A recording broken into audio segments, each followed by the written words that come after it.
Hello, everyone, and welcome to today's Art Chat with Linda Fisler. My name's Sherry Haas, and I'll be your moderator today. A few things before we get started. We are recording today's Art Chat, and it'll be posted later at artistnetwork.com and on our Artist Network YouTube page. So if you want to listen again, or if you know someone who is unable to join us live, please find it there and feel free to share it with them. Also, we'll have some time for you to ask questions at the end of today's chat. If you look on your GoToWebinar control panel on the right side of your screen, you'll see a little question box, and that's where you can type in your questions for Linda and her guests at any time, and I'll relay them on your behalf. Okay, it's time to turn things over to Linda. Welcome, Linda. I'll let you take it from here. Okay, thanks, Sherry, and welcome to Art Chats. This is Sherry's first time with us. You probably remember that Sarah used to do the kickoff for us, and Sarah has moved on to greater adventures, and Sherry will be doing this with us. So we're really, really glad to have you here, Sherry. Thank you so much. Yeah, and today's show is going to be a little bit different. I think this is the first time I've ever had 5 guests on at the same time. So we're going to do, actually Deb and I talked beforehand, and actually she sent out an email which would be really, really helpful. So I have marked off some questions that I'll be asking the 5 ladies who are joining us. What this group of ladies have done is created a mentoring group, which, okay, now I'm getting feedback. Okay, it's gone. Thanks.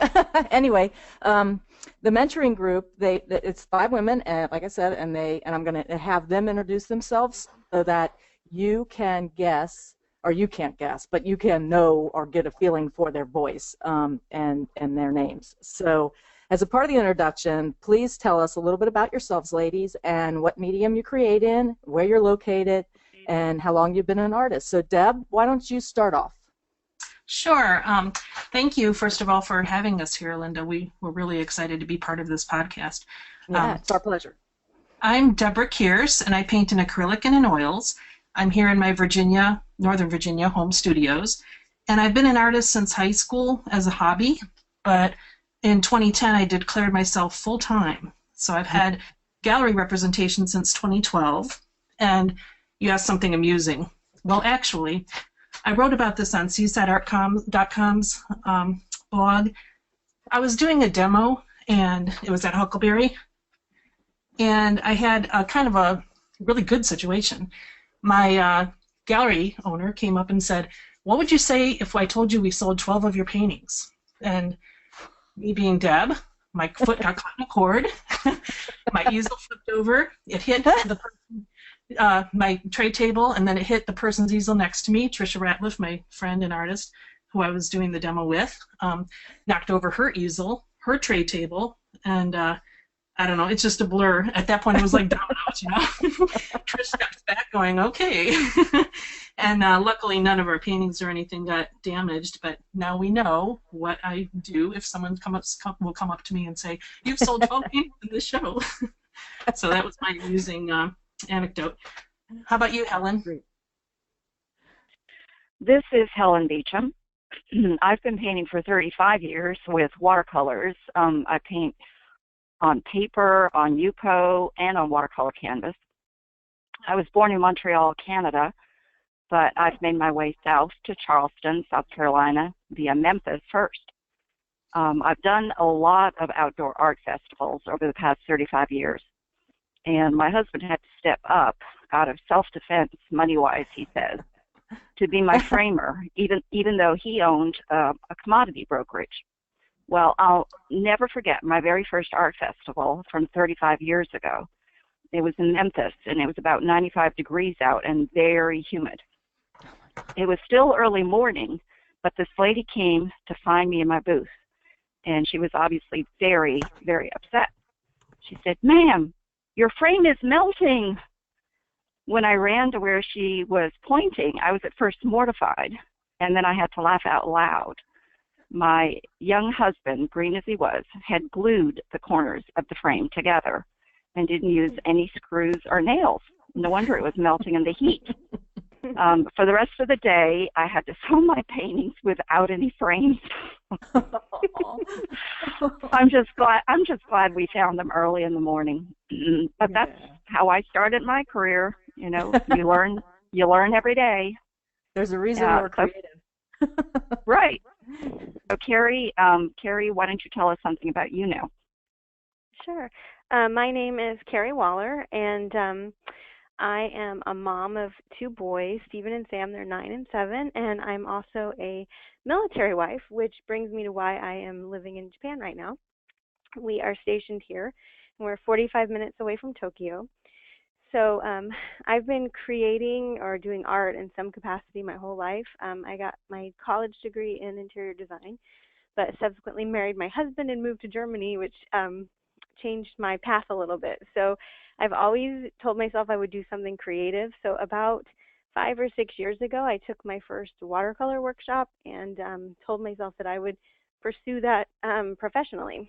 So I paint in watercolor, and I paint in a very realistic style, and I'm really drawn to still life paintings and glass. And so I have a funny little story about setting up a still life. One of my first still life setups that I was doing a military themed one for my husband, who happened to be deployed to Afghanistan. So I had put a flag in the background, and I had this globe that was a glass globe, and I was waiting for the sun to hit it just perfectly to get the right photograph, because I paint from photo references a lot.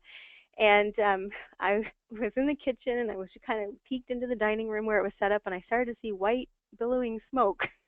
And that globe had worked like a magnifying glass, and it caught the flag on fire. So I thought, here I am, a flag burner, and I'm a military wife. But I learned a lesson about being careful with my still life setup. And so I will turn it over to Maria to let you hear a little bit about her. Hi, I'm Maria Bennett Hock. I live in North Carolina as of a couple days ago. I'm surrounded by boxes, and I'm trying to get my house and studio in order. But in 2010, I decided to hone my skills and start painting every day. And I thought I would do a painting a day. They had this movement, painting a day. And then I quickly decided that I wasn't going to complete a painting a day, but I still try to paint daily. I usually focus on portraits and figures, and I like to work in series. My work is a lot about military, and I like to approach it from a different perspective, not all about the veterans, but about the spouses and the kids. I'm a military brat, military spouse, and military mom. Mm-hmm. And I just like to tell those stories about the trials and tribulations, what everyone goes through. When I was a child, we were stationed in Thailand for a while, and usually the military will send a quick shipment of your household goods, and then all of your furniture and stuff comes later. So our quick shipment arrived. We were very happy because we needed our stuff, and it was 4 boxes filled with nothing but toilet paper. And so there were 7 of us, and we had decided if we had used 1 roll of toilet paper a day, we still would have had to ship some home. And I'm sure there were some GIs someplace that were in desperate need and did not want our ironing board and dishes and the things they got. But they got it straightened out. But it's just those kinds of things that I think people aren't always aware of when you're dealing with military life. But that's a little bit about myself, and I'll turn it over to Kim so she can tell you what she's been up to. Hi, this is Kim Minichiello, and I'm based out of Windermere, Florida, near Orlando. I'm originally from Indiana, and I paint in oils and watercolor is my primary medium. I've been a designer for over 30 years, and I'm a former Walt Disney Imagineer. I met my husband at Walt Disney Imagineering, and he's also an artist and a designer, so I feel very blessed to have a spouse who shares the same passions that I do, especially when we go out and paint together. I still work occasionally on design and illustration projects here in Florida with Walt Disney Imagineering.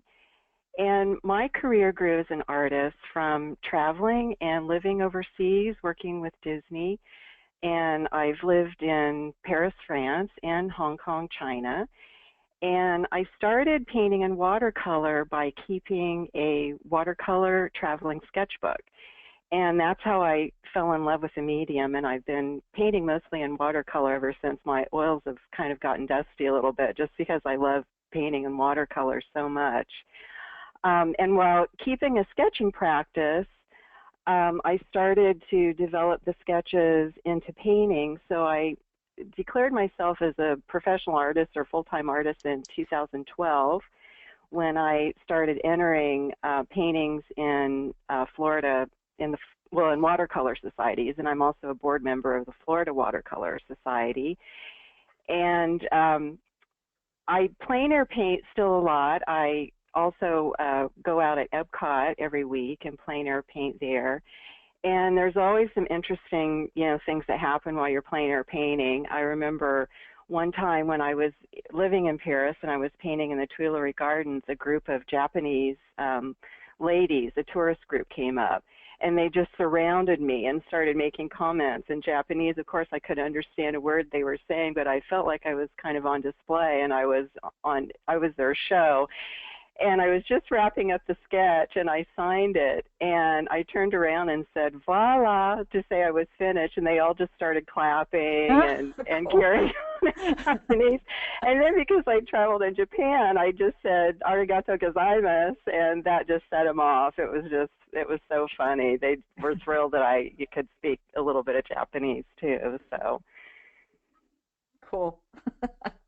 Well, welcome, ladies. I enjoyed your stories. I knew they'd all end up being funny because I've been following you on Facebook with your trip to Venice, and some of the comics or the statuses that you put out there were really funny, and I know you guys had a good time, and we'll talk a little bit about your Venice trip here a little bit later. But I wanted to actually set the stage for what we're going to be talking about today, which is forming a mentoring group, which is what the 5 of you have done. And if you guys have been listening, you know that these ladies are all over the world. I mean, Carrie, I think you take the record for the furthest away international guest that I've ever had on the show. So congratulations on that. And then I guess when we have someone from Montreal or who was born in Montreal but now lives in the States, and I mean, this is just really culturally, and your backgrounds are somewhat similar but yet diverse. So it's really, I think this is going to be a really good example of how as part of forming the mentoring group to have some commitment. But let's start first, Helen, with how did WAM get started? Well, about 3 years ago, when Leslie Seda hosted an Helping Artists podcast about forming a self-mentoring group, many of us had listened to that episode, and Deb got to work recruiting people to form a collaborative group. Her artist friends invited members, and the membership continued to change until about 2 years ago, when we solidified the 5 members we have now. It was at that time that we began planning our first WAM art show in Charleston at Low Country Artist Gallery, where I was a part owner at the time. So that was the first time we worked and traveled together. I hosted them here in Charleston, showed them around, introduced them to my city here, and then since then our careers and our friendships have grown exponentially. But that was how we started. Cool. So just want to ask, does anybody else have anything they want to add to that? Okay. Doesn't sound like it. So we'll move on to Carrie, and tell us, and I want to hear from all 5 of you, but we'll start with Carrie. So Carrie, I want to ask, what do you find most helpful about the group you formed? And try to give examples so that folks can really get a feel for how you all work together. Sure. For me, the group has been crucial in my artistic journey because in our life, we move every 2 to 3 years with my husband's career. So every 2 or 3 years, I have to pick up, find a new group of art friends, kind of get myself back into another community. So the wonderful part about the WAM group that we have formed is that goes with me every time, and these ladies can help me, brainstorm and figure out my next move for where I'm going. And, even moving to Japan, it wasn't a big deal because, I may have to stay up a little later, and we've adjusted. They stay up a little later. We've adjusted our meeting time so that everybody can not be asleep and make it work. And it helps motivate me.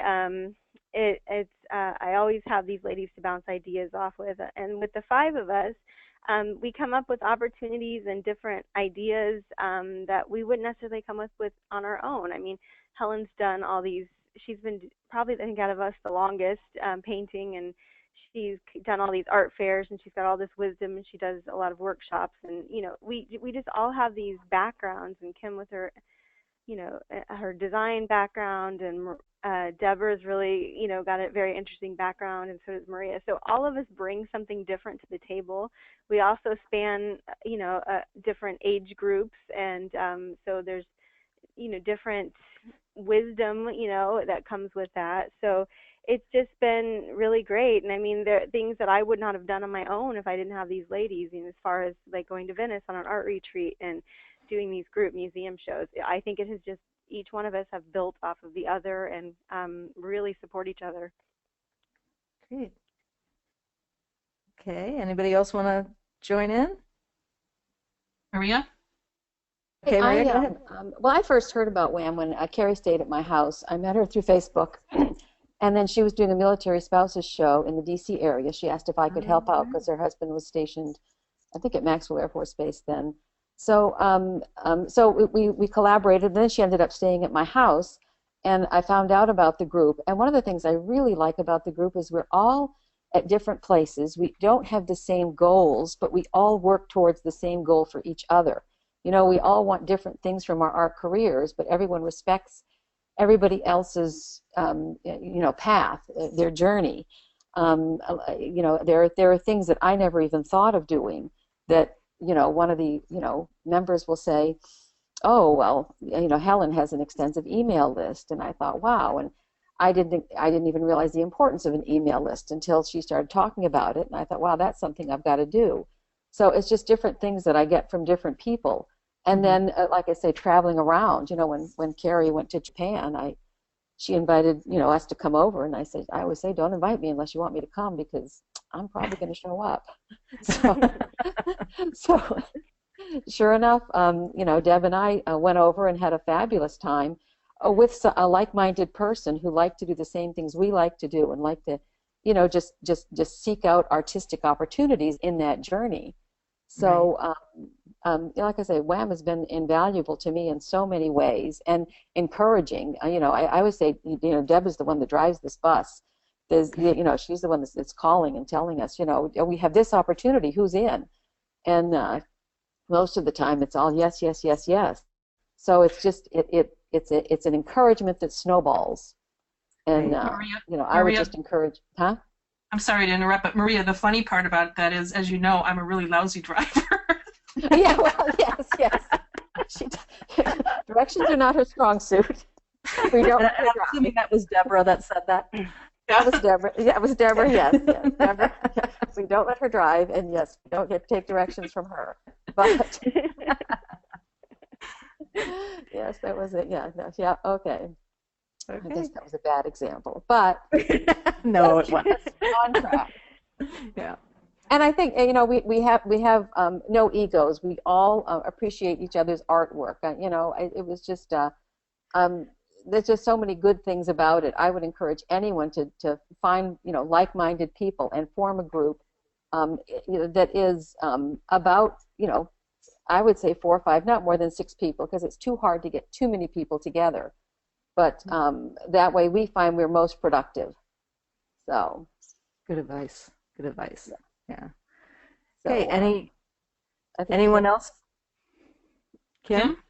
Kim wanted to. Yeah, I just, aside from the wonderful friendship, it's just amazing how we even really bonded and got close before we actually met in person. I'm the newest member of the group, and I was asked to join the group by Carrie because I had reached out to her when she was going through some trademark issues. That she had entered a painting in a show that featured the ball canning jars. Right. And she had put out on Facebook that they had denied her work, accepting her work into the show, because she had violated a trademark issue. So I had some experience in art licensing and knew a bit about trademark and copyright. So I just reached out to her in an email explaining that she had not violated the trademark and this is why, and we sort of started an online friendship. And then the next thing I know, I'm invited to be part of this amazing group, and I still pinch myself because it's just been an amazing experience. And it's just so nice. I think we're an extra set of eyes and ears for each other, and we look out for opportunities for each other. If I see something, or I may subscribe to different emails than Deb, and if I see something that's more appropriate for her, being primarily an oil and a miniature painter, I'll immediately forward it to her as a show opportunity that might be good for her. And since Carrie and I enter a lot of the same shows with the different watercolor societies, we can help each other out to remember deadlines for those and exchange shipping advice. And one thing that I'm starting to do is teaching workshops, and I have Helen to bounce ideas off of because she has been teaching for years and has just a wealth of experience in that area. So I think the diversity of our group has been really, really great because we all each have something unique to share with each other. Great. Deb here. Go ahead, Deb. For me, I think the most helpful thing is having 4 friends who give honest feedback. So kind of building on what you just said, Kim. These gals have my back. And one example that's kind of funny, when we were in Venice, we went to a great realism gallery. And prior to that, we'd been to the top of the Denali for drinks. It happened that it was my dress down day. I was wearing a t-shirt, and a pigeon had pooped on me. So I go to the top of the Denali with a pigeon poop t-shirt, and then we're in this realism gallery. I'm like, well, what the heck? I've been to the Denali. The director there, I'm looking around at their stuff, and I'm like, well, would you ever consider maybe representing a miniature artist? I mean, I'm thinking, easy to ship miniature art, and fun excuse to visit Venice again. And my WAM friends are over in the corner there thinking, she's off her rocker, she's in a t-shirt, she's got pigeon poop on her, she's approaching a gallery, this should not be happening. So they quickly, when we left, they quickly all pulled me aside and had a discussion with me about, it was like an intervention, about presentation and styling and what I should be wearing and all that. So now I have 4 new stylists. And worked out. Now, I was waiting for you to say that, in the gallery said, yes, of course. So. Oh, I haven't followed up with them, and I didn't even have my cards on me. I had nothing, so I would have no expectations, but yeah, that would be cool. Hey, it never hurts to ask the question. Yeah. Helen, how about you? Well, I'm going to have to, of course, agree with, everything that everyone has said. But I think the one thing for me that's really stood out is, all of us artists know that there are things that we should all be tackling in order to move forward in our careers or in our marketing strategy. But to me, it kind of gets overwhelming to stay on top of everything all the time. Mm.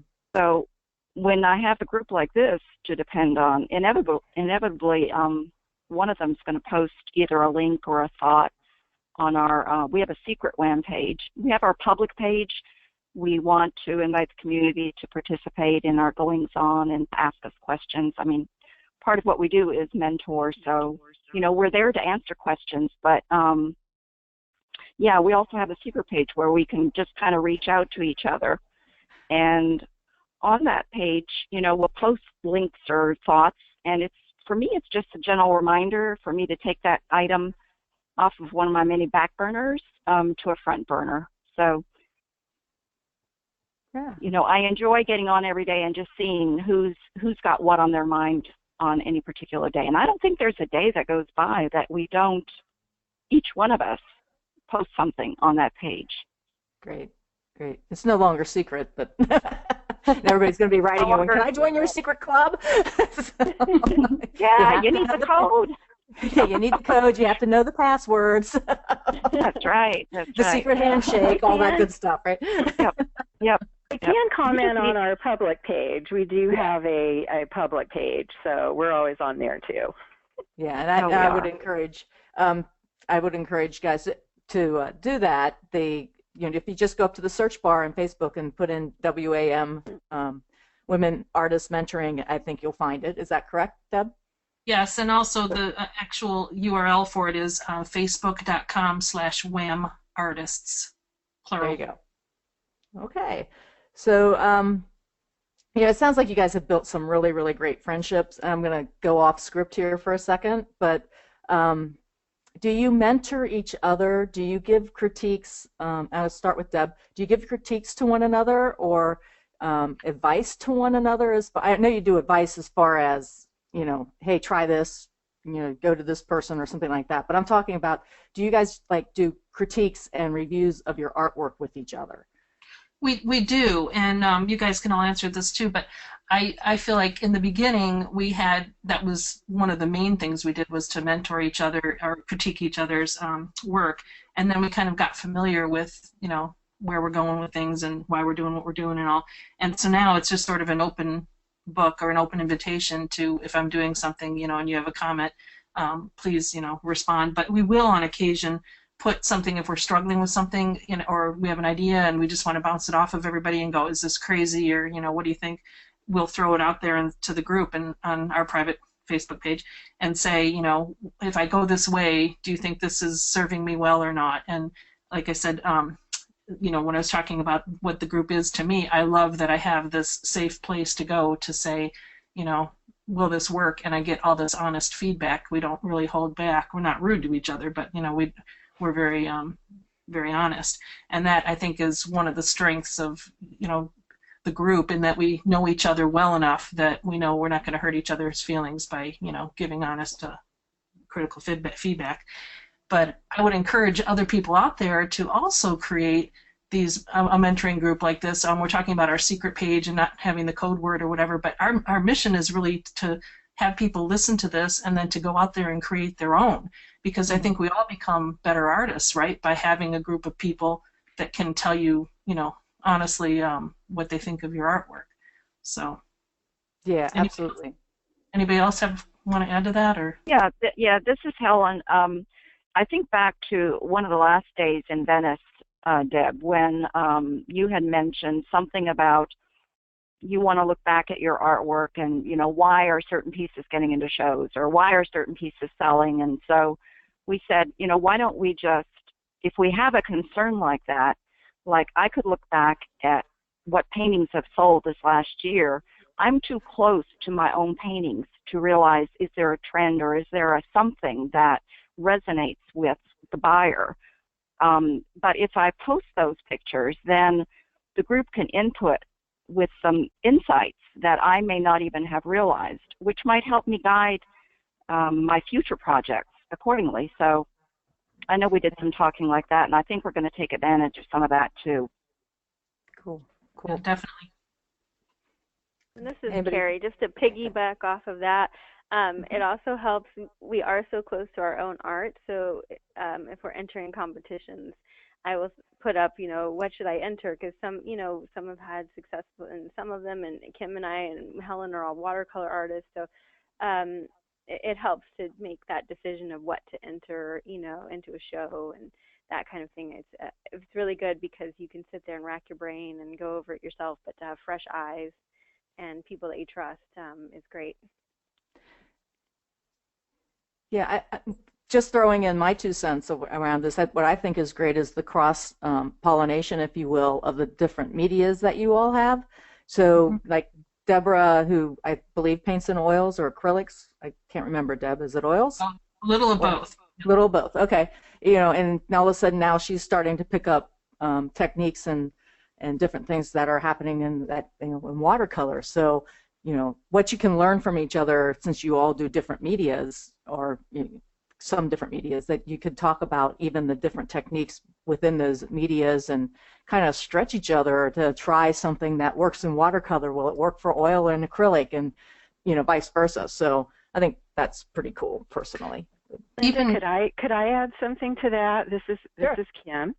Yeah, it was really, really nice. Like on our trip to Venice, we made time to sketch, and not all of us sketch all the time. I think Helen and I probably do most, but everyone else was interested in doing it, and it was nice that Helen and I could share our experiences with like Carrie, Helen, and Debra, and it might, spawn them on to, starting a sketching practice or like a travel journal practice, which is something they might not have considered doing otherwise. So it was really nice to share those experiences on the trip. Right. I was going to say the same thing, Kim, and where I'm around Maria a lot, and she sketches all the time in different venues like the airports and stuff. But being out there in Venice together with all the sights and the sounds and the church bells ringing and the children playing and the water lapping and everything, that was an experience that to me was, very, like, I need to plein air paint more often or sketch more often because I really enjoyed that with all you guys. Yeah. So we've referenced Venice a couple times now. So Maria, why don't you talk about Venice and what was the purpose of going there and all that good stuff? We already heard the poop story. Yeah, so. This is Maria. Yeah, we heard the poop story. There were 2 poop stories, but we both involved Deb. Well, when Venice was first mentioned... Wait. It was always the pigeon doing the pooping. Let's just get that clear. Okay, yes, clarification is good. When Venice was first mentioned by Helen, it seemed like such a great opportunity. And then when it worked out for the 5 of us to go, we started talking about sketching. And I haven't done a lot of sketch journaling, but as others have said, Kim and I think especially has done a lot of plein air sketching, and I was dying to do just a sketch journal. So it was fun to see her in action. But everyone is so accomplished. I knew I could learn a lot, and I knew that with the 5 of us being together for the first time, it would be great. It was very bonding for all of us. We spent 10 days together. There were no egos, no prima donnas. I don't think anybody cried. I don't think anybody had a fit. We just had a great time. It was just amazing. When we first got to Venice, I saw a doll that I wanted to get, and I didn't get it because we just gotten there, and I just didn't want to spend the money right away. So the last day we were there, it was raining. I mean, raining hard in Venice, puddles everywhere.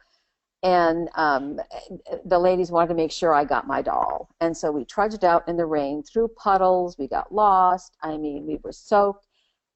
And I kept saying, it's okay, I don't need the doll, but they were relentless. These are the people that are supporting me because this doll is going to be in a painting. And so we get to the shop, finally found it, and it's closed. So Kim is relentless, undaunted. She goes to the store next door and asks the guy when this store will be open. And, he flails his arms and says, I don't know, I think 3. Well, it's 2:30. So she finds a place for us to stay. And then when it's 3 o'clock, she sees the proprietor. They're knocking those to see if they can get this guy's attention so we can get into this store. Deb's running around to the back of the store to see if there's a doorway to the back. I don't know what she was going to do. But we were going to get in this store, and I was going to get this doll. I was just hoping it would be all legal. So finally, he opened up. He was a wonderful older gentleman who had fabulous stories. We could have stayed in there all day. Little white dog named Winston. I got my doll. I brought her home on the plane. And it's just those kind of things where, they were so supportive. It's a story I'll never forget, everyone being so supportive. I've named my doll Winston, and she's in my new home.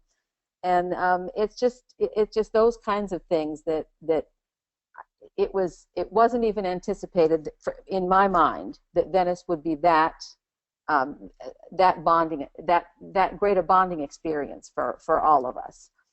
So, and now we're just looking forward to the next adventure. Right. So. Okay. So, anybody else talk about Venice? I can add that the purpose of going there, in addition to bonding, we did have the sketching, plein air on our mind. In fact, I think Kim left the house with instructions from her husband to come back with sketches or else. So. Uh-oh. Yeah, when I asked, what can I bring you back from Venice, he goes, sketches in your sketchbook. Oh, that's a good fan, Kim. So that was a part of it, but it was also, for me, going there was also because I had watched Helen teach workshops there for what now, Helen, 10 years or so you've been going to Venice and teaching, and was that, well, around a decade she's been going there. And so she had a workshop the week before we came to visit, and so it was Helen who hosted us and said, you know, you guys come along and you can stay in the same quarters that I have my students in, and you know, I'll show you all my favorite spots and everything. And just listening to her talk about it for several years now, it seemed like such an inspirational place. It wasn't even on my bucket list, to be honest. I mean, you know, Florence and Rome and Tuscany, the places you normally think to go, were on it, but not Venice. But listening to Helen and all the inspiration and the fun that she took from there, and then seeing her paintings that are now I can look at them and go, oh yeah, I remember that scene, we were there, you know, and just how much it inspired and grew her as an artist. You know, I wanted to experience some of that. So for me, that was part of why I was really looking forward to going there too. Right. Great. Anybody else? Okay, well, let's Sorry, it's Linda. Oh, it's yeah, going. go ahead. I was muted. I'm sorry. Oh, that's okay. You were doing what we told you to do. You can't yell at you for I that. I know. I just wanted to say I've done a lot of Italy already, and the reason Venice is my favorite is there are no cars, so you hear no noise, you hear no sirens, there's no rushing around. Everything's just casual, comfortable, and like Deb said earlier, all you hear are the kids playing in the squares, or the birds, or the bells, or the gondoliers. So, you know, you just can't beat ambiance like that. Mm-hmm. Yeah, it sounds wonderful. I saw that. I said I was following you all on your travels with your different status posts and things like that to Facebook, and it really did sound like you were having a great time. And it's just the pictures that you guys posted and everything are just beautiful. So can't wait to see some of the artwork that's going to come back from that, if it makes it to the main newsfeed stream of the trips. So before I move on to the next question, is there anybody else that want to talk a little bit about Venice, or we cool? All right, so let's get to some nitty-gritty stuff here. Okay, so we did all the really good you know, stories and the fun and the friendships and things like that, but I know we've got a lot of people who are listening in that would really like some structured advice about starting a mentor group. And I think we're going to start with this particular one with Kim. And but I also want the rest of you guys to chime in as well, because I think each of you are going to talk about, you know, you'll have something to say about how, like, think back to the beginning when this all started, how it all started, the different commitments that you have to make to be into a group like this, and, you know, the respect and everything that comes into it that basically makes you guys stay together and be cohesive as a group and to mentor each other. I mean, there's trust that comes into this and everything. So Kim, why don't you go ahead and start off, and then, you know, we'll go on from there. There'll probably be a few more questions I'll throw at you as you guys all talk, but go ahead, Kim. Okay, sure.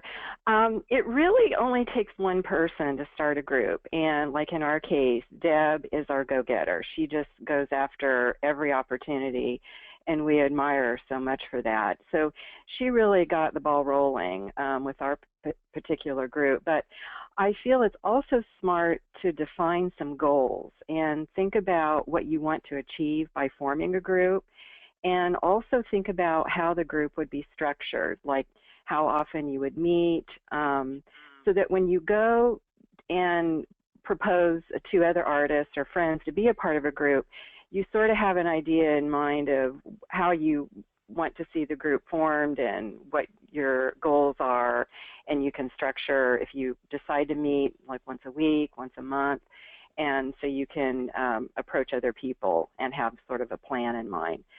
Then you could first look to your circle of artist friends, and they could be people that you really know well or friends that you've met through social media.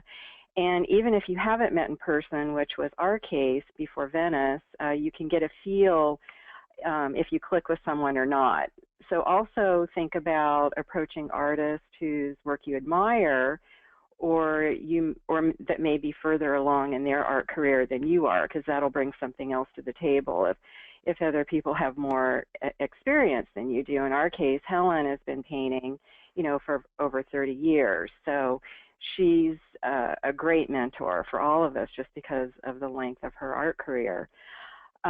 If you'd rather meet in person than online, you could also form a local group and take turns meeting at each other's studios or in a local coffee shop. Or in our case, we set a time each month and meet in Google Hangouts online.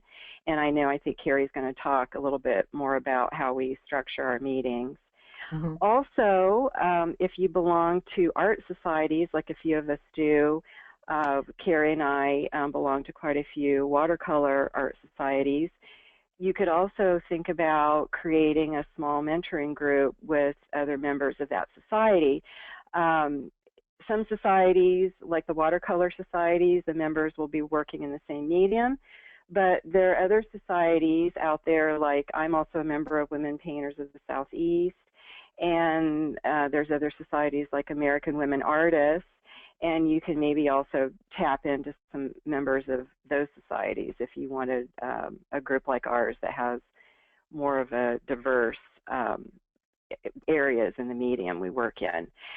And I think our group works really well because of our diversity in mediums and locations. I know we touched on that a little bit before, and where we live and the varied experiences we've each had in our art business, and we are each unique and have something different to offer to the others. And I also feel it's important to also think about the size of your group. We've determined that 5 is a perfect fit for us. It worked out really well, especially if you want to travel together. I think finding accommodations for a smaller group might be easier, especially for apartments you might rent or hotels, and also when you eat in restaurants. I think it was easier for us to get tables for 5 by putting a chair on the end of the table rather than waiting for a table for 6. So I think the size of it, the small group, really works well for us. And also keep in mind that as the group may evolve, some members may realize it's not for them, so they may leave, and then new members will come in, and eventually it will settle to a group that organically really clicks with each other. Right. Great. Any additional thoughts? Because I have a question, but I'm going to wait until you guys are done.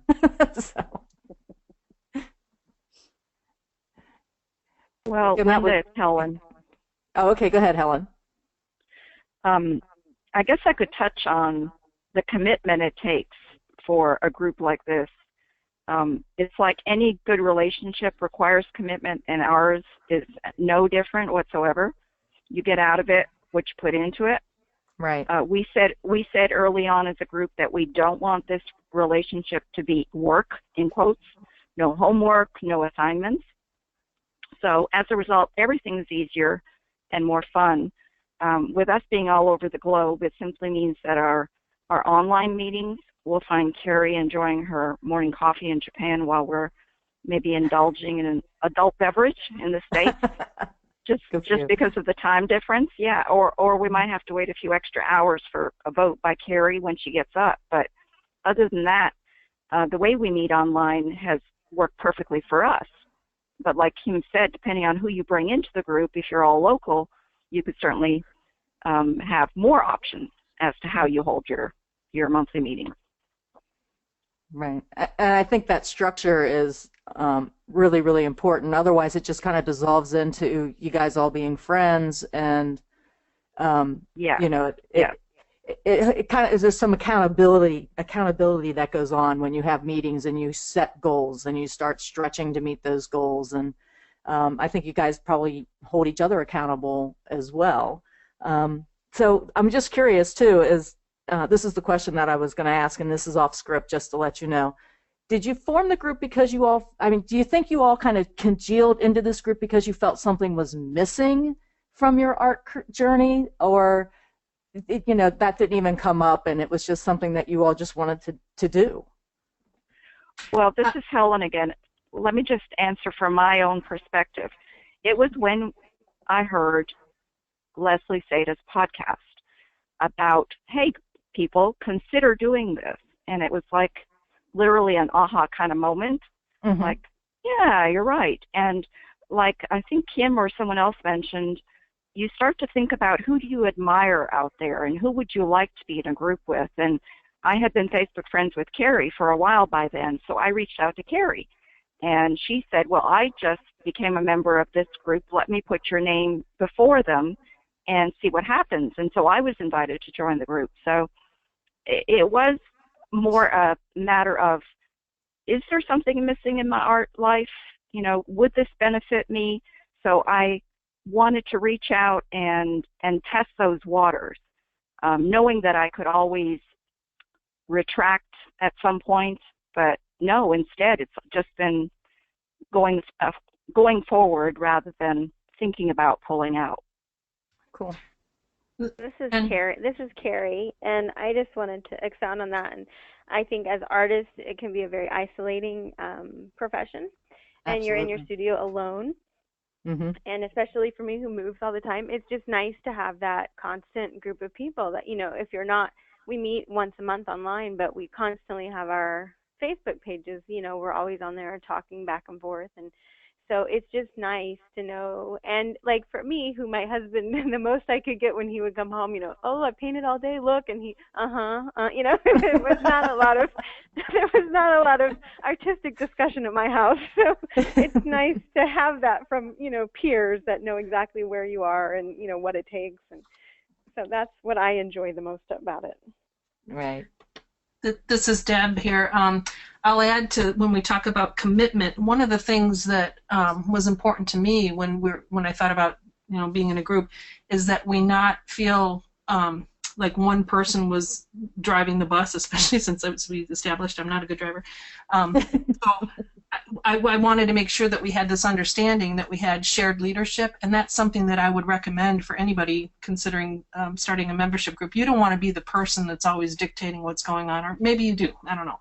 But for me, it was important that everybody feel like they can step up and they can take over the leadership, and I think that's something that it took a while to kind of work through our membership to find where people were comfortable with that, where now we've got, I feel like if I were to step out for whatever reason for something, you know, one of the other ladies would gladly step in and, you know, take on with wherever I was in that project. So that was one thing. And then also when you say, was there something missing or something that, you know, you weren't, I think a lot of times in the art business, you hear criticism, you hear, you know, you get rejected from shows, you don't get into societies or whatever jury is going on, you're always being judged. And I thought for me, what I've seen when I've seen people do really well, and the artists that I've admired, they've always had either a group or a spouse or somebody in their life that was collaborating with them. And so it's kind of been my mantra that you can accomplish much more if you work together and build each other up than you can just looking around you and tearing everybody else down. That never elevates you. So that was, for me, why it was important to me to be part of a mentoring group. Cool. This is Maria here.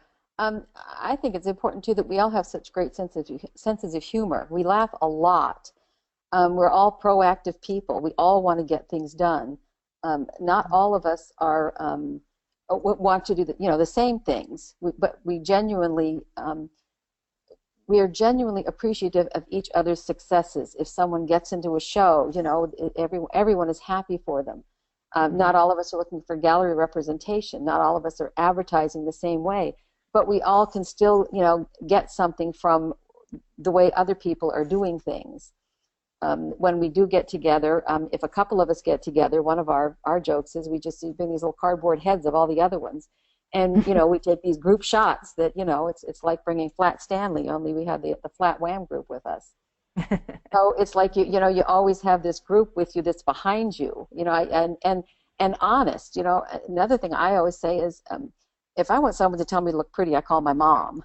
But if I want someone to really critique my artwork, I can count on these ladies to look at it and give me a good, honest critique, and I know it comes from the heart. Mm-hmm. So just talking about, techniques, teaching, marketing. We talk about our lives, our marriages, our families. We talk about life, death, how we cope. To me, this is more than a group. It's become a family to me. These are people that I know will be my lifelong family members. Right.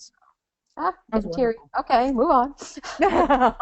It does sound wonderful, you guys. It really does, and I'm really, really happy that you have this great friendship and this great mentoring group for you. It's just, I'm sitting over here with a smile on my face, and I'm shaking my head every time I hear you guys talking. So, so it sounds great. I want to remind our listeners, if you have a question, please type it in where Sherry was telling you earlier. It's over probably on the right if you're on your computer. But please type in questions for these ladies, and we're probably about 9 minutes away from starting that question and answer thing, and we've got a couple more questions that we need to deal with here. Carrie, you're in Japan, and you move around a lot, like you said, with the military, and Maria just moved to North Carolina, and Mary Beth says, welcome, by the way, Maria.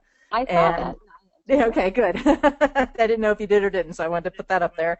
And I know that you guys Skype a lot, and you set a time, I guess, to do that every month or maybe every week. I don't know.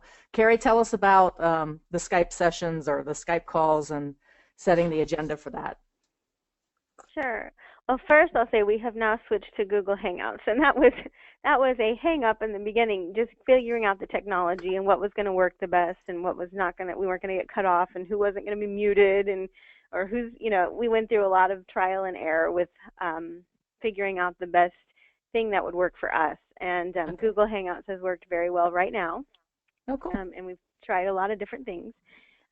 We do set, we try to stick to a Wednesday, Thursday. It's switched. It started out always on a Wednesday, one Wednesday of the month. And then, as things happen, I moved and one of us has an evening class on one day, all these kind of, you have to adjust. So we try to stick with, around the same time every month. We do normally have a topic that we want to talk about. And that kind of organically comes up normally from a conversation we've had in our last meeting, and somebody is wanting to know about this, or have you ever dealt with that? And then we'll say, well, why don't we talk about that next week or next month? And so that's kind of how our discussion topics come up. I think Helen talked about this earlier, but we decided early on this was not going to be a work for us. We didn't want it to be a lot of homework or a lot of research ahead of time.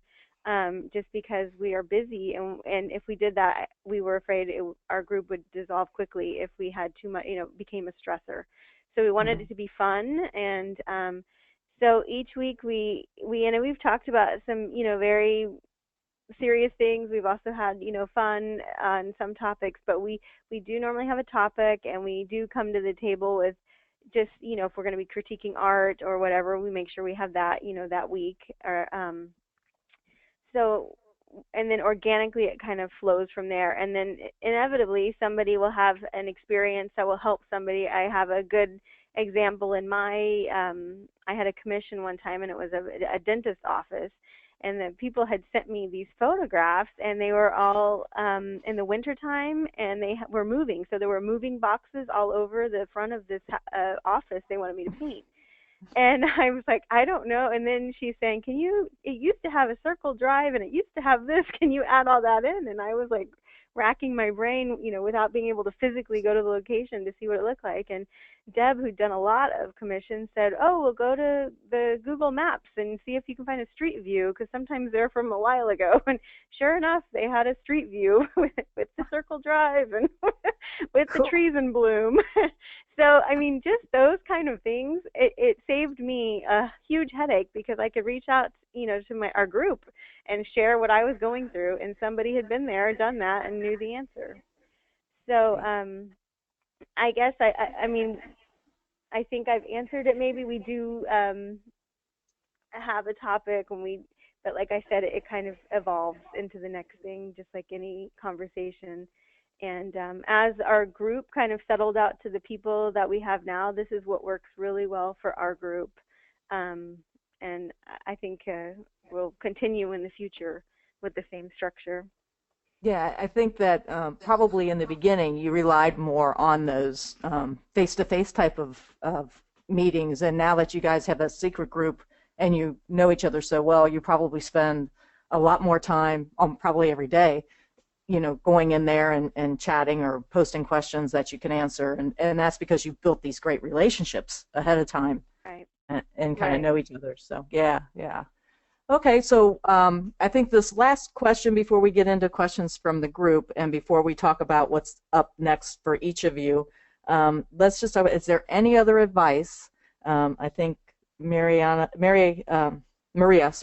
was going to, I have so many Marias and Mariana friends. I'm so sorry, Maria. That's okay.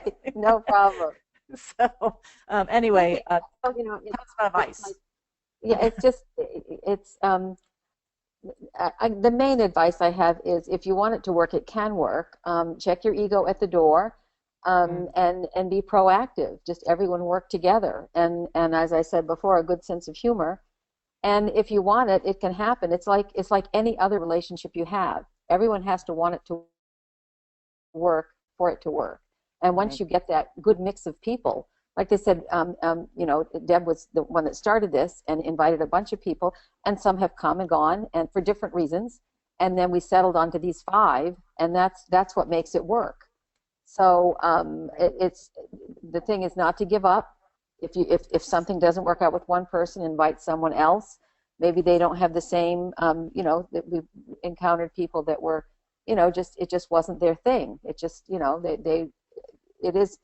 Being an artist is a very isolating career at times, and so for us, this group really works. But it wouldn't, doesn't work for everybody. So just don't give up. Just talk about things and set an agenda. Like you say, it can dissolve into nothingness if you let it. But if you keep setting agendas and goals and keep working towards those, then it's going to be a successful group. And grab opportunities everywhere.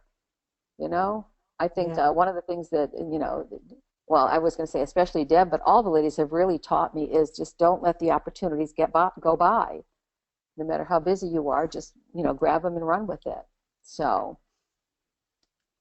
Yeah, sounds great. Anyone else?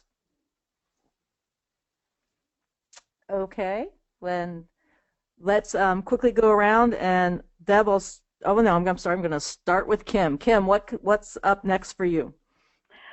Hi, this is Kim again. For me, I just want to keep painting and keep learning as I go along. I look at each painting I do as a learning experience, and I'm just so excited to explore my medium more and just learn as much as I possibly can. But logistically, I'll continue to exhibit my work, entering shows and competitions. I've gotten signature status in 3 watercolor societies in the past 3 years, and I'll continue along that path and enter shows. Thank you. And I also I'm starting to teach watercolor workshops and sketching and watercolor workshops. And I do that locally, and I may be branching out to do that in other locations besides Central Florida. And the rest of this year, I'll be creating some new work, as well as all of our other WAM ladies, for the 2 museum shows that WAM will be exhibiting in. And one is at the Waterworks Museum in Miles City, Montana, and that will be in the spring of 2017. And then in 2018, I believe it's summer was the date for that, we will be showing at the Customs House Museum and Cultural Center in Clarksville, Tennessee. So I'm really excited to go through all my Venice photos and reference and create some new work for those shows. Great. Okay, Deb, do you want to go next? Well, yep, Deb here. I'll be trying to be stylish. I purchased some accessories and new clothing in that regard. I love you, Deb. Yeah. And I'll be rebranding my website, debkeirce.com. I'm hosting workshops for visiting artists, and I'm hoping that at some point I'll talk some of these ladies into coming and teaching here. But debkeirce.com/workshops, I'm hosting in this year Cindy Procius, Shana Levinson, and David Chaffetz.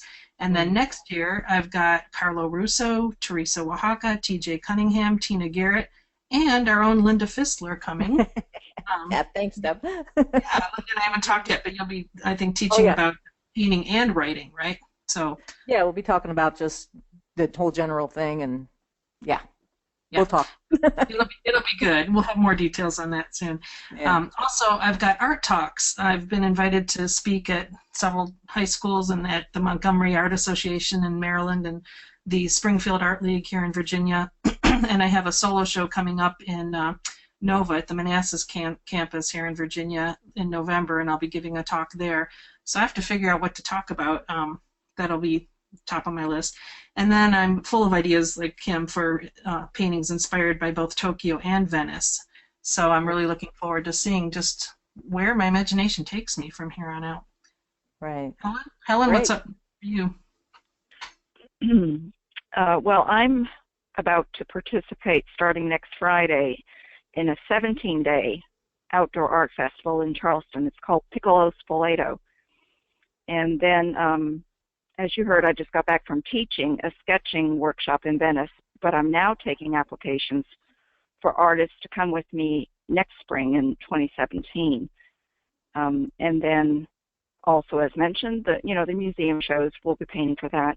I need to line up some plein air workshops in Charleston, so be sure and tune into my website, and I have all my workshops listed on there too. And what about you, Carrie?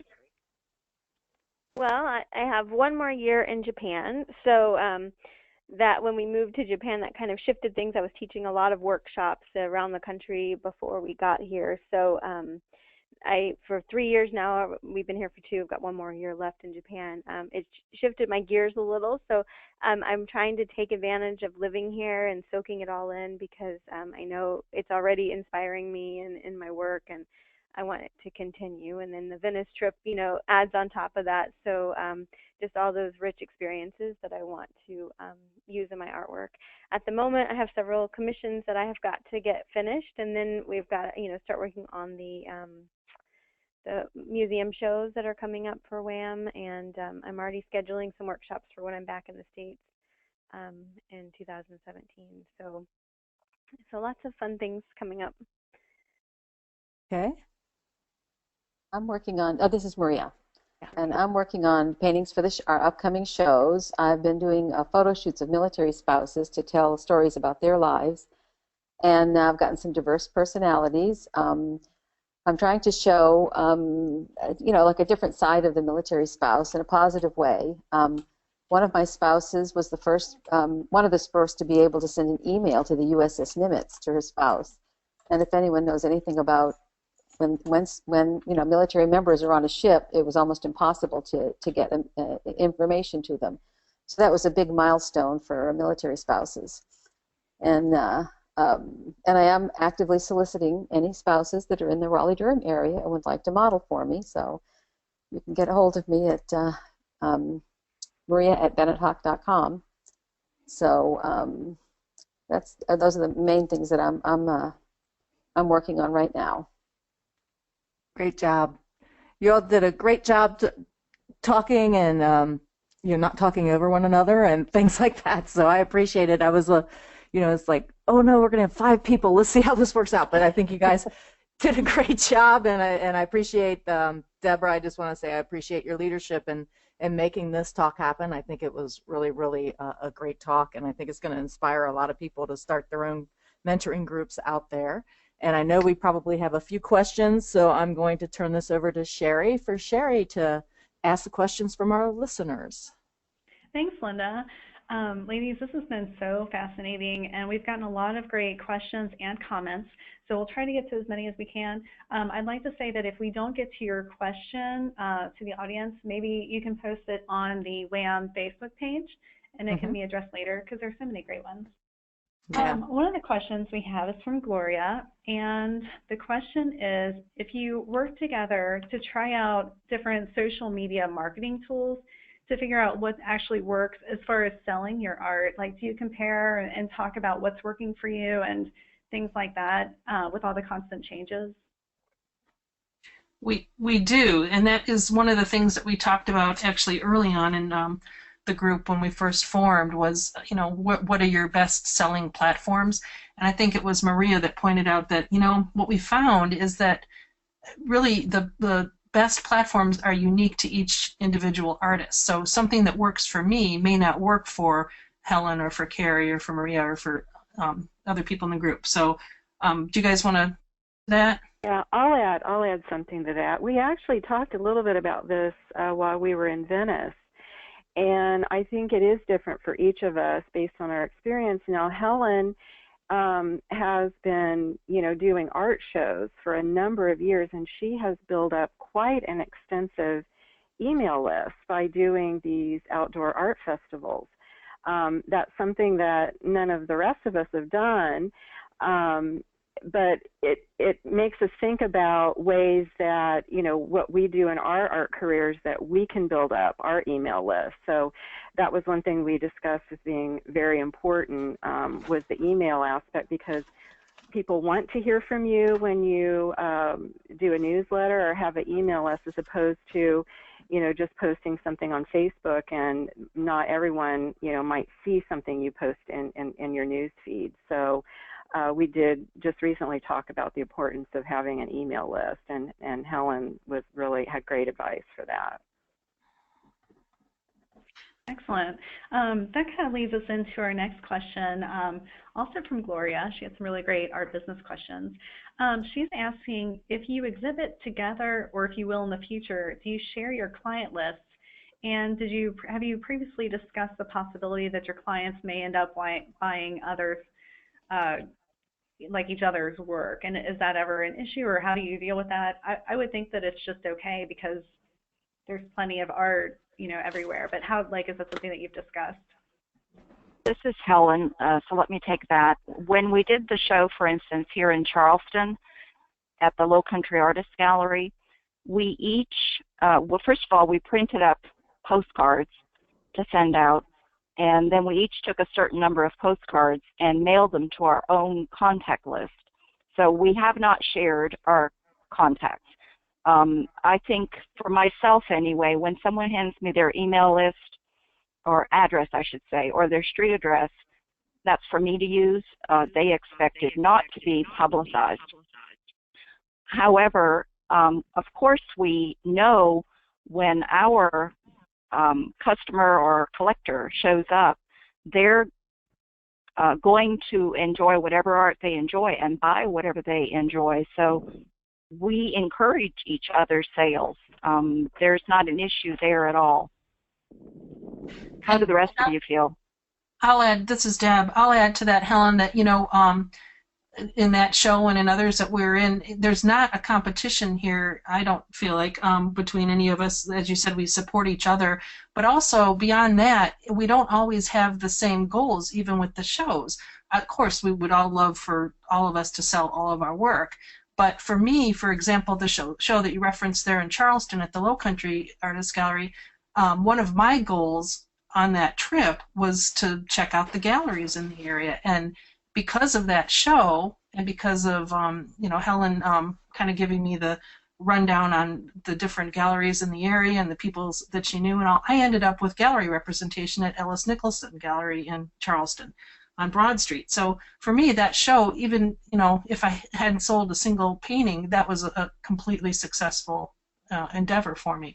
So you go into it with different, just like I said, different people, different goals, different expectations, and on top of that, everybody's supporting each other. You're all boats rise with the tide, right? So I think, I think the expectations are important too. What do you expect to get out of each venue that you're at together? Mm-hmm. Thank you. That was a great answer. The next question comes from Eleni, and while it's not necessarily geared toward, specifically toward a collaboration, I think it's really important to address, and I think that a lot of people can benefit from hearing your answer. I know what my answer would be. She asks, as a late bloomer in the field of art, I'm new to it. I'm in my mid-30s. Can a late bloomer be successful in this field? Because I see a lot of younger artists have a lot of opportunity. Well, this is Maria, and I am the oldest in the group, and I am a late bloomer. And I realize I have a long way to go, but I am very optimistic, and I'm happy with my progress, and I think it's never, ever too late. And I just think you should go for it. And if you're in your 30s, that is not a late bloomer, sweetheart. No, Nope. I wouldn't consider 30 to be late bloomer. I didn't even start painting until I was in my 50s. And Plus, so, I've learned so much from so many people. I know I have a lot to learn, but I am so encouraged, and everyone is so kind. And I revel in, other artists that started later in life. And if you look through, of course, they're all the names escape me right now, but if you look through the history books, a lot of artists that are very, very famous started later in life. So I would just say go for it. And if you go, this is Deb, if you go to places like Maria and I have attended the Portrait Society of America conference a couple of years in a row now together, and you go to places where you see, public venues where you've got artists from all different places and all different backgrounds working together, and you've got Carol Arnold right there next to Shana Levinson and David Casson and Kwang Ho and Rose Franson. I mean, these are people, and who else was there? I mean, Robert Labrache. There's all different names of artists' names that you would recognize. And if you think about it, they're all, I don't know when they actually started, if they're late bloomers per se, but they're all different age groups coming at it from all different walks of life, and in all different locations, rural studios, studios in New York City. So I don't think I think we put our own limits on ourselves when we start to talk about I'm a late bloomer, or I started at this age, or I'm from this location. I don't think we should be so self-limiting. I think that your art can shine, and you can be amazingly successful no matter what time you start, and no matter where you're from and what you do. Perfect. Thank you so much for sharing that. I think it's something that everybody in the world could hear and benefit from. Oh, yeah. Another question comes from Lucy. She says, I find your relationship and support so refreshing. How often do you take trips like the one to Venice, and will you do something like that next year? Kim, you want to answer that? Sure. We've actually brainstormed quite a bit about doing some retreats, and we've had discussions about possibly doing retreats, including other artists, and we've also had discussions about doing retreats that are just us. But after this trip to Venice, it was just such an amazing experience as far as where we were and bonding. I could actually see us trying to do something like this at least once a year, once every other year. Perhaps we go overseas every other year, or meet somewhere in the U.S. Once a year. And with the museum shows coming up, there's also opportunities. If we attend the openings, we'll probably find accommodations near the museums and also meet up for the openings for some of these shows as well. So that will give us opportunities to actually meet in person. Perfect. Sounds very exciting. There's, let's see, probably two more questions. One is, how long did it take, what was your time frame like to start the WAM group, from the time that maybe you started having these conversations to the time where you said this is actually a formal collaboration? I can speak to that. It was about 3 years ago that I first started contacting people and started the WAM group. We came up with the name, came up with some of the original goals and concepts and our original membership. And then, as we've discussed throughout this interview, it took about a year to kind of morph into the membership that we have now, where we really just gelled. And so I'd say give it about a year before you kind of lock things in. And even then, you just want to stay fluid. Things happen in people's lives and things change. So, even though you set your goals and set your group parameters, or whatever you want to call them, just be aware that those may change, and you just kind of go with the flow. And as you get to know each other, you may start to pursue different things. We never talked about doing retreats originally.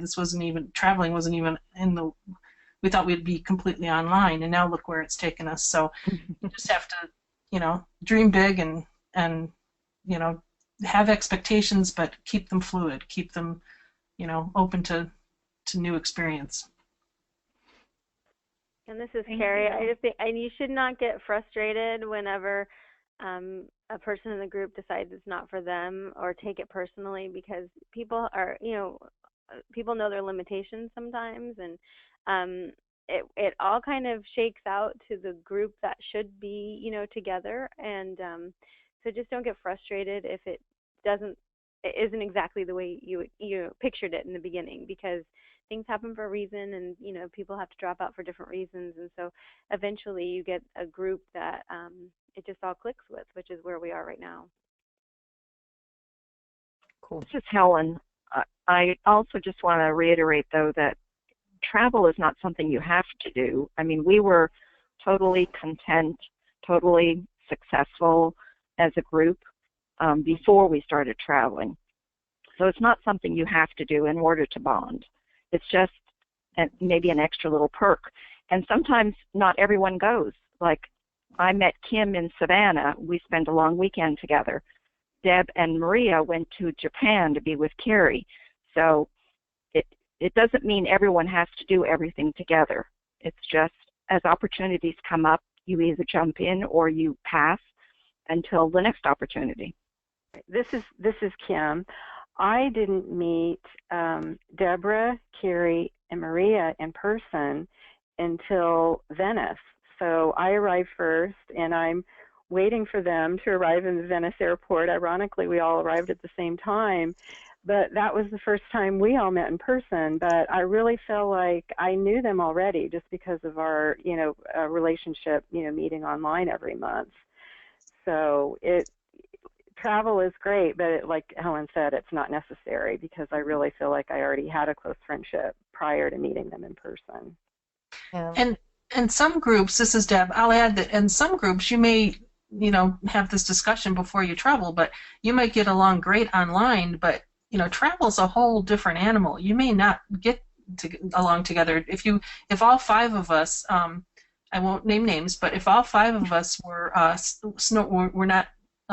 we're light sleepers, and then you had one person that snored, then nobody would sleep with me, and that would be no fun. So there's things like that when you get together in person, you hadn't necessarily thought about them when you were only dealing with each other online. So it might not be for you. Yeah, I think a key piece to what I heard out of all of your statements is that you guys don't judge each other. You leave the judgments out of the group. So I think that's really important. Yeah, we don't. This is Maria. We don't judge, and we're flexible. And if we're headed in one direction and the path is blocked, then it's easy to divert, go in the other direction. So right. I think that's a key to our success too. That we're all very flexible people. Yeah, absolutely. Thank you so much for addressing that. That was a really good point to make, and it kind of ties into, I think if we have just time for one more question, and then we'll start to wrap things up. I think that a lot of us know, at least theoretically, how to accept criticism. Like, we know to put the ego aside and just accept it and be grateful for it and learn from it. But as we're encouraging people to start mentor groups like this, do you have any advice for people who are new to giving advice to their peers? How to critique. I think, this is Maria, and I think it's really, really hard, especially if you're close to someone. But I think if you address the positive, they always say, do a sandwich. Say something nice, then critique, then say something nice. So, I think just making them feel good about their work, encouraging, and when I critique too, I always say, if it were my work, I would do this. But if they don't do that, I don't care, And if Deb critiques my work and she says, oh, well, I would do this, and I don't want to do it, she doesn't care. But I appreciate the critique. I appreciate what she said. I take it in. I think about it, and then I do what I want to do. So I think, for me, at least, that's the main thing I take out of a critique. I listen to everything you have to say, and then I take what I want out of it. And this is Deb. I think, too, when you create these mentoring groups, this is part of the reason that you create them, right, is so that you can have, I call them shared experiences, but, you know, whether it's online or in person, the more projects, the more things you do together, the more memories you build together, the more trust you start to build amongst yourselves, right? So when you have someone that you trust, it's much easier, I think, to take things that they say knowing that they're coming from the heart and from a good, you know, supportive place than it would be from a stranger. So that's a big part of it. Yeah, this is Kim. I just wanted to add to that as Maria and Deb were talking, it might not be a good idea when you start your group to start off critiquing, excuse me, each other's artwork until you get to know each other. Because if you're, you know, your feelings might be hurt, you know, by someone, but I think we can all do that because we developed a friendship and a trust level with each other first before we would, you know, critique each other's work. And like what Maria said, she can listen to Deb's advice and decide, yes, I'll take Deb's advice, or I won't, and I'll, you know, do my own thing. But at least I think we each have like a friendship and a level of trust first before we would get into, you know, that level of critiquing. That's just something to think about. Mm-hmm. And Deb, one more thing here. I'll add to that, Kim. You're right. And, you know, each of us, I think what we learn when we trust each other is each of us is coming at it from a different perspective. So I'm really, really tight realism. Maria is very loose representational work. So when I give advice on something, I'm coming at it from what I would do if I were to turn it into one of my paintings, you know, versus what she would do. So a lot of times our critiques they'll be conflicting in places because of where we're coming from, right? So I think if you just know each other and take that into consideration, you know, no critique is, you know, it's not like it's the end all and be all. You can get 50 critiques and have them all say different things. So yeah. One of the things. Oh, sorry. Go ahead. Is it Helen? Yes. Yeah. Go ahead, Helen. Helen. I wanted to add that even though we are talking about critiquing, you don't have to have critique as part of your group inputs. For instance, I can't think back to when I've asked for input on mine, but that's just me. That's how I am. Mm-hmm. Sometimes I'm told things anyway, and that's okay, but I'm not the type of artist that wants to put something up there and ask for input. I tend to struggle through it by myself, good, bad, or indifferent. But, you know, so whatever floats your boat is what you end up doing. You know, what works for you, keep doing it. Yeah. And one of the things that I was going to say, since I like Helen, teach a lot, and one of the things that I don't want to do with my class, and Kim addressed this pretty, you know, very well, is, you know, I don't want to start critiquing their work right out from the get-go and discourage them. You know, I want to be positive. I want to keep them, you know, wanting to paint and enjoying the process and learning the process. So a lot of times, you know, and I've been asked by a number of people to critique things, and, you know, if I can't find a technical reason for telling them to do something differently, then I don't mention it.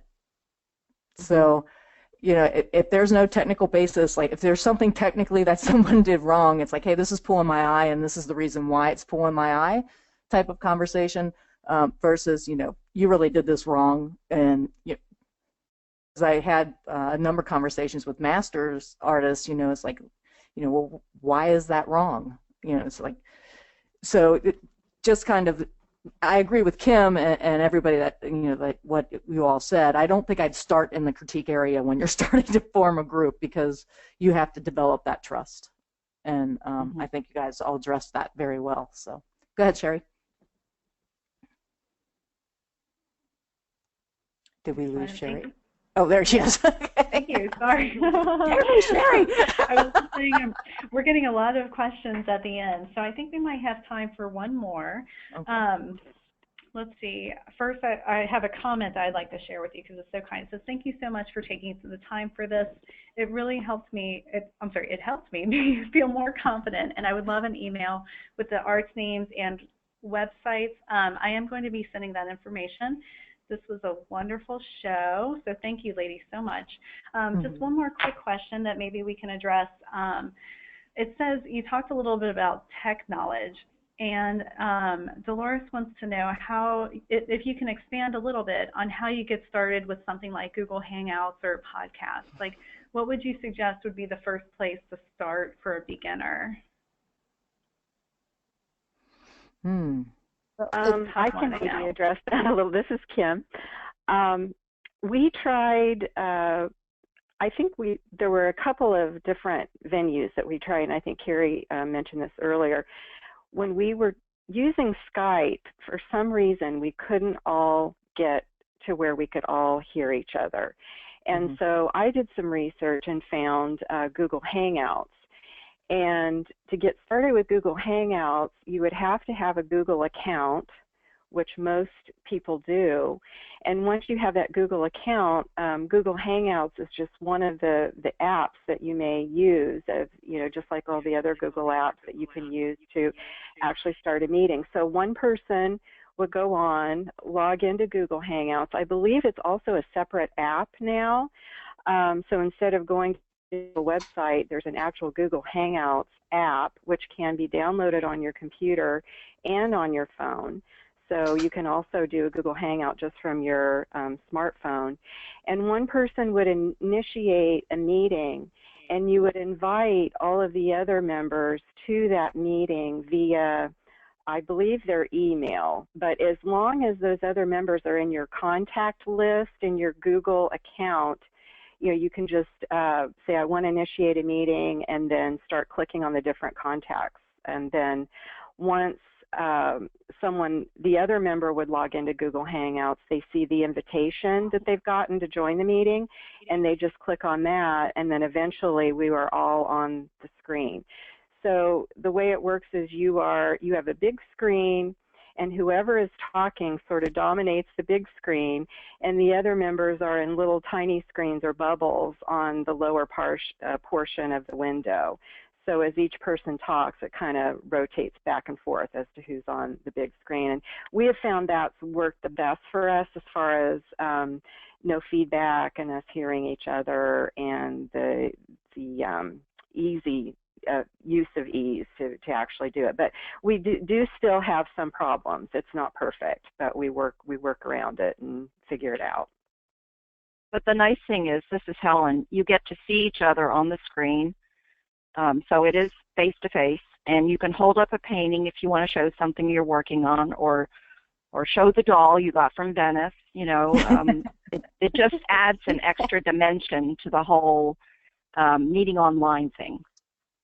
Yeah, I would highly recommend that you do video. I think that helped us bond a lot easier. If I'm, you know, being the newest to the group, I think if it was just audio, it would have taken a while longer, but actually physically seeing everyone, I think really helped for us, you know, to get to know each other better as well.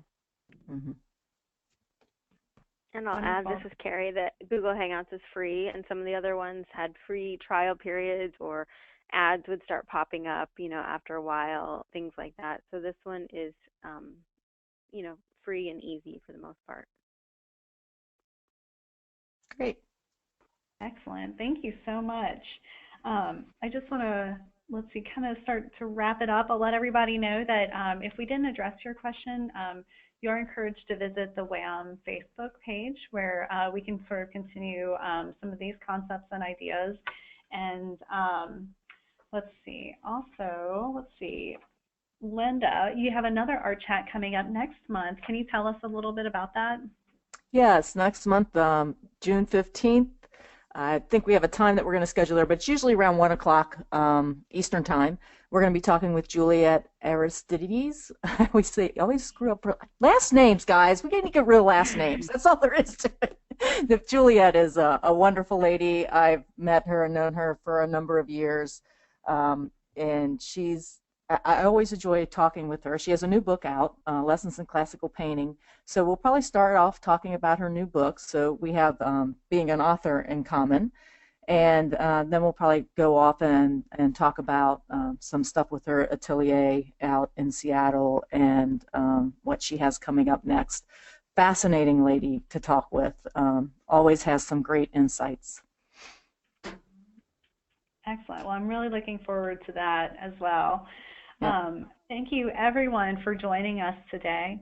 If you joined us late, you can listen to the complete recording of this webinar soon at artistnetwork.com. It'll also be on our YouTube channel, and you'll receive a follow-up email. Thanks, everyone. Have a great day. Thank you. Thank you. Thank you. Thank you. Bye, everyone. Bye.